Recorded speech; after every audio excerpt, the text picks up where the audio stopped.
All right, let's get into this. We're about to jump into something that, on the surface, looks like a poem, but trust me, it's so much more. It's really a key, a coded message for a revolution.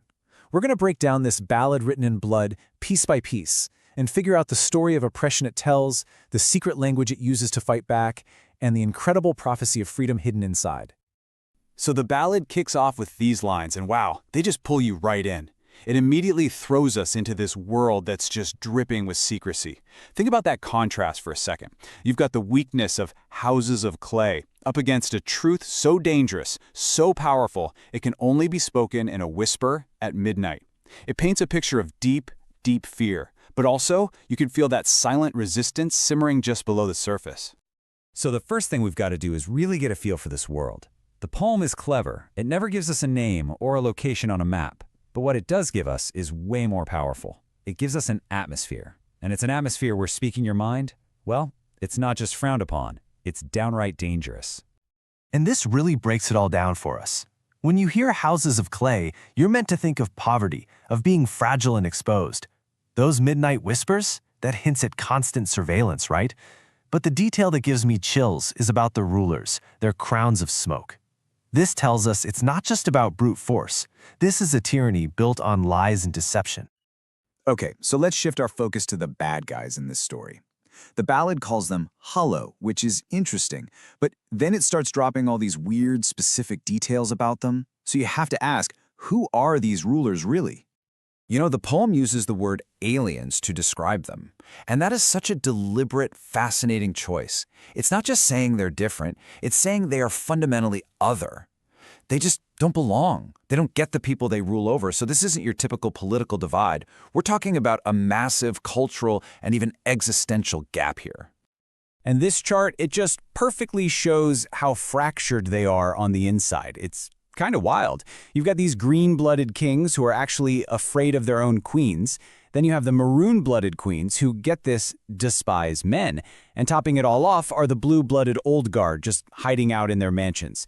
This is not some unified, unstoppable force. It's a decadent, divided, and dysfunctional ruling class, and that makes their grip on power feel, well, pretty fragile. 76, the poem is so specific with that number. 76 winners. That tells you right away, this isn't some new thing. This oppression has been going on for generations, for almost an entire lifetime. These aliens have been, as the poem says, drinking from our tide. What a powerful image, right? Just sucking away the lifeblood, the resources, the very spirit of the people.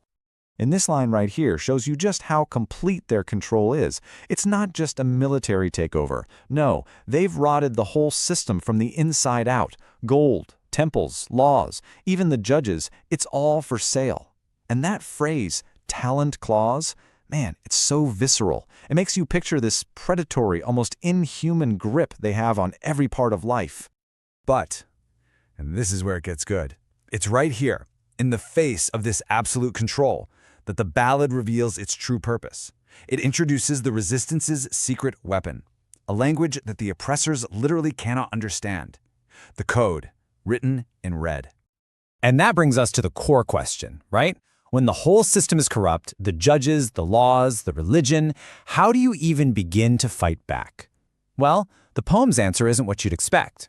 It's not about weapons or armies. It's about something much, much deeper. And here it is, the chorus. This is the absolute heart of the ballad, the engine of the resistance. It's part instruction manual, part magic spell, part call to arms. To write in red is to use a language that's totally invisible to the enemy. That's how they awake the sleepers, activate the people who've been passive, and raise the dead, which is this beautiful way of saying they're honoring their ancestors and their history. So, what does it actually mean to write in red? It's not literal, of course. It's symbolic. It's a language built from shared experiences, from a common history, from cultural truths. And these are the very things the alien rulers could never, ever understand, because it's not their heritage. It's the ultimate form of encryption, powered by culture itself. And this comparison just lays out the genius of it all so perfectly. Look at the two columns. What the oppressors see as just primitive scribbles, the people understand as their language of truth. What looks like meaningless symbols to the aliens is actually the history of their people. It's brilliant. Where the rulers see chaos, the people see the fire of courage. And that massive misunderstanding, that's the Resistance's greatest weapon. Okay, so now we're getting to the final act of the ballad. And this is where it shifts, right? It goes from being a song about suffering to becoming a clear, powerful prophecy. The code, it turns out, isn't just for sending secret messages. It's an actual blueprint for freedom. The last few verses are basically a strategic plan. It's this beautiful, escalating movement, showing exactly how tiny, individual acts of defiance can start to snowball and grow into something massive, an unstoppable force for change.